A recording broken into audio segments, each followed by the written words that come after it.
Ladies and gentlemen, good evening and welcome back to our channel once again. 2027 presidential elections in the Republic of Kenya will be determined by several factors. And one of the main factors which will determine that election is the Gen Zs or the young voters. And for those who have been following the political developments in the Republic of Kenya very closely, all the major political parties in the Republic of Kenya are now trying to win the support of the young people after the Gen Zs almost overthrew the government of William Samoei Arap Ruto. UDA, for example, is coming up with what they are calling the Comrades Chapter.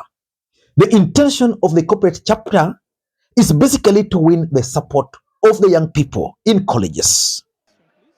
Thank you. I'm clarifying something. It was a comment, so it's like 1 minute, okay? Thank you. Number one, you see these comrades are very angry, and they told you very early in the morning. So these people, they need facilitation and refreshments such that they get energy to inject and reject what they don't deserve. The second thing is leadership. You see student leadership in UDA, they are taking puppets and then they brand them the leadership of comrades from all campuses only to users. We will not allow that one. Then on the other thing, you've had several comrades who are here are from Moi University. And Moi University, we have not learned for now like 2 months. And these people, I want them to use the same speed they used in impeaching the deputy president regarding Gachagua to solve the issues of Moi University. We will not allow that one. We will not allow that one. Then on the last thing, the new funding model, Mr. Professor. You say you are in the presidential advisory team. The president on the new funding model, can you tell these comrades that a student studying education who is going to earn 35 to 40,000 is going to have a whooping loan of up to $500,000, earning 30,000 and a loan of $500,000? Are you going to pay the fees? Are you even going to survive? Are you going to build a home for your family? Are you going to change your life? Bwana, it is time to reject this thing. We are not comfortable. The other day while in Vihiga, I saw Stephen Kalonzo Musyoka giving a chance to a Gen Z to speak. Kijana ametoka all the way from Kiambu, sijui amefika hapa. Hebu inua tu mkono ama uji uonekane. Aonekane tu. Kama uko kijana mdogo. Simama, jump. You can jump, sio? Bwana Yesu asifiwe. Mko salama? Comrades power. Comrades power. Vijana ria. Vijana power. Sitaongea mengi. Familia ya speaker, very esteemed, good person we met. ODM party on the other side is also working on a strategy of winning the support of the key Gen Z players. We all witnessed in Homa Bay the other day when Kasmuel Makwiny officially joined ODM party. However, we are saying, Baba, the fight that you started, we are the ones who will continue it. We have had other people saying they are the opposition. Baba, the party is strong. And we will onboard 1 million youths to this party because this party is still the official opposition, Baba. Wakenya, vijana, tunaomba kwamba vile tulipigana tukatengenezea waheshimiwa wetu wengine pahali, tunaomba hao pia wasimame na hawa vijana. The truth of the matter is that the Gen Zs are definitely going to determine the outcome of the 2027 presidential elections. And most Kenyans had believed that the Gen Zs were going to organize themselves, identify a single Gen Z candidate, and rally around that candidate. And several names were actually floated. The name of Fred Okengo Matiang'i, the name of the Busia Senator Okia Omtata, and also one of the Gen Zs had actually emerged, Kebaso Morara. So far, only Kebaso Morara is making moves towards achieving the Gen Z dreams of forming his own political party. Today, Morara stated something which is going to form the basis of this analysis. Because for me, Let me read for you the statement by the post by Morara first. Morara is saying here, there is a very serious concerted effort to swallow all Gen Z leaders into mainstream political parties to teach them the old corrupt style of politics. That's why we formed the Inject Party.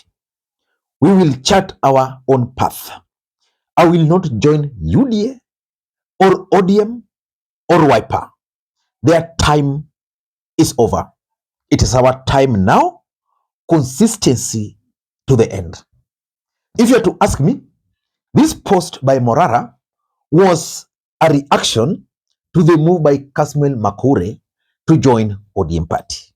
In this video, I want us to analyze that particular tweet. Before we do that, for those who are watching this channel for the first time, please take a second or two, click the subscribe button so that next time we produce a video like this, YouTube will automatically notify you. And to the subscribers, I want to continue thanking you guys for your continued support. Because without that support, this channel cannot be where it is. Ladies and gentlemen, without any further ado, allow me to dive in. But again, before I dive in, allow me to also take this opportunity to introduce you guys to LemFi. LemFi is a mobile money app for users in the UK, Canada, and the United States of America to send money back to Kenya. They offer the best exchange rates, and the money will be delivered instantly into your M-Pesa account, Airtel Money account, and of course, if you want, directly into your bank account. You can use the link in the pinned comment to download the app. Ladies and gentlemen, let us dive in. By the way, I'm still, you can hear, I have a bit of blocked nose. This is just lemon tea without sugar, for that matter. Hopefully by tomorrow we'll be well. Yeah, I think there's an outbreak of flu in Kisumu. You know, we've received so many vaccines, mpaka siku hizi. We don't know what's really going on. Ladies and gentlemen, I want us to talk about the move by Morara not to join the mainstream political parties. My take are as follows. Number one, it is a good move for the young people to have their own political party. Not necessarily to win the presidency. Because I'm convinced there is no way these young people can form a party and form the government. But by having their own political party, it means they can sponsor candidates across the country for parliament, for MCS, and of course for the Senate. Then, if they succeed in getting elected, then they'll serve the nation in the National Assembly. What Malema is doing in South Africa. Then now they can make changes from the National Assembly or from the county assemblies or at the Senate. And it ends there in the hope that in future they'll also effect those changes. In fact, if agencies were well organized and they identified candidates across the country and they have their own political party without supporting any presidential candidate, I can assure you they can win seats across the entire country. Our politics in the Republic of Kenya is still tribal. That's the honest truth. If you look even William Ruto, who impeached Rigathi Gachagua because of tribalism, if you check the appointment he's been making since Rigathi was kicked out, tribal.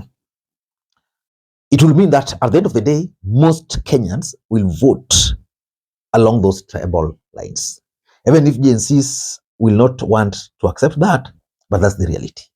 But they can organize themselves, sponsor candidates, win seats, prepare to take over leadership from there. So that's number one. That's my first take. My second take is that the move not to join mainstream parties can actually be a strategy. They might actually be playing into the hands of those major political parties, and particularly of the government. You see, the government of William Ruto is currently very unpopular. The rage against them is so high. Then, let's just assume the agencies are not going to support Kalonzo, or they were going to support Kalonzo for that matter. If the agencies were to support Kalonzo, then it would mean they'll be rallying all their efforts towards the candidature of Kalonzo. And Kalonzo, being an old guard, was going to use treble arithmetics to play his cards. The Kikuyu who are angry with Ruto, the Kamba, the Azimio supporters who are not happy with Raila's move to work with Ruto, and the agencies. That will be a serious threat to the government. By going alone and assuming they'll sponsor candidates, in that case, Morara, for example, it would mean the vote for the young people are going to be removed from that Kalonzo's basket or whichever candidate opposition will sponsor. Then they'll go to Morara. I doubt if Morara will have the ability to win the presidency on his own. So it means they shall have played into the hands, of the government. What Moi did in 1992, for those who follow the politics of the Republic of Kenya, when he was able to split the original Ford by convincing Matiba that he was the best. By the end of the day, Moi won, but with 34% of the votes. The rest walimfuata to hapo, but they could not overtake him. Of course, in Kenya today, there is the 50% plus one vote, which means they can deny the first round win. Then after that, someone will say, the agencies now, so you've gone for elections, we've defeated you. These ones here, wame win seats here and there. So someone will go with the money, especially the government, and seek for their support. So that's my second take. So it's good and it's also bad. Number three, will the agencies raise enough resources to finance a presidential candidate? I've traversed this country campaigning for Raila Odinga before. I remember there is a day, that was in 2017. 2022, I did not really participate much. 2017, there's a day we left Nairobi, we had a rally in Kisii, another rally in Kisumu, another rally in Busia. Remember, we were the advanced team. From Busia, we went to Machakos, I remember. And the leaders met at Johnson Muthama's home. The next day, like that. Of course, we knew that time that someone was sabotaging Raila Odinga's campaign, because there's no way you can expect people to sleep in Nairobi, go to Kisii, then come to Kisumu the same day, then go to another rally in Busia. You can organize a rally in Kisii, then Kisumu, or Kisii, Migori, Homa Bay, so that you finish with the Kisii one. Those who are coming with via road can come, they connect in Migori, then Homa Bay, you sleep, the next day you come to Kisumu, you finish Kisumu one, maybe go to Siaya, sleep in Siaya, the next day go to Busia, from Busia, the next day you can come to Vihiga, Kakamega. Yeah, so it's very expensive, even if you're fueling cars. And you have a team of people, you'll be paying the drivers, the crew, the security, very expensive. I doubt people will pump money in that campaign, but I doubt if the agencies have enough people who can finance that campaign. I doubt. And because of lack of finance, most of them will be compromised along the way. Number four, if the agencies were to sponsor their own candidates, they have a presidential candidate, then it's going to be easy for the big parties to sponsor candidates, their candidates, through those agencies. It's called infiltration. Have you ever wondered how, for example, William Ruto can win the presidency, for that matter, then the next day some ODM members of parliament are supporting him? It's because those MPs were funded. He realized, for example, that in Nyanza, I can't win seats, but I can finance this candidate. Then after they win, it will be easy for me to work with them. That's exactly what will happen. They'll identify, these political parties will identify. Of course, there's also the issue of the nominations. You know, they always botch the nominations. They give their candidate a party. Then they realize, okay, this candidate is not very popular. The Gen Z, we deny the ticket is popular. So what do? We persuade him to go and join that inject party. They'll join. But in their hearts, they belong to the mainstream party, say the UDA, ODM, or Wiper. They win seats.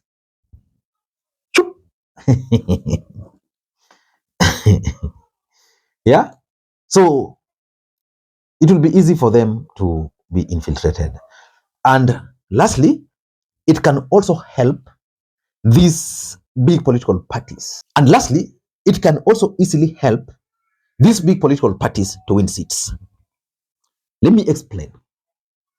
If you take, for example, the results, parliamentary results for Nairobi, the Wiper candidate, the ODM candidates, let me use Lang'ata in 2017, because this is a true story. In 2017, Nixon Correro won in Lang'ata. He defeated someone called was it Omoke, with around 200 votes. Then there was Judy CJ of Wiper, who had around 6,000 votes. Judy CJ was in, that time it was NASA. Yes, that time was NASA. Judy CJ was actually prevailed upon on multiple occasions to drop out of the race and support the ODM candidate. She refused. And I spoke to one of the Wiper leaders at that time, who was a friend of mine, and he told me that Judy is being funded by Ruto to split ODM votes or to deny Azimio that particular seat. If Judy had withdrawn from that race, for example, it was going to be possible, because Judy was supported by mostly NASA supporters from Ukambani. Probably they would have supported now the ODM candidate. Because if you're talking of 6,000, even if 2,000 were to support Korir, majority were going to go this side. That's how they won. So these political parties will just identify, for example, let's say Ruto wants to win in Nairobi a seat. We'll identify that seat. ODM is strong. Let's say Nani also has his own political party, Rigathi, which is also strong. Then they'll sponsor a Gen Z candidate who is tribeless. So they will manage to win those seats, those particular numbers. At the end of the day, will not be enough to win the seat. So their candidates will go through. Ladies and gentlemen, I don't know what you think, but that's my take. It's a good move. At the same time, it's a bad move. Let me hear in the comment section what you think about that particular move. Until next time, this is Lee Makwiny. Bye-bye.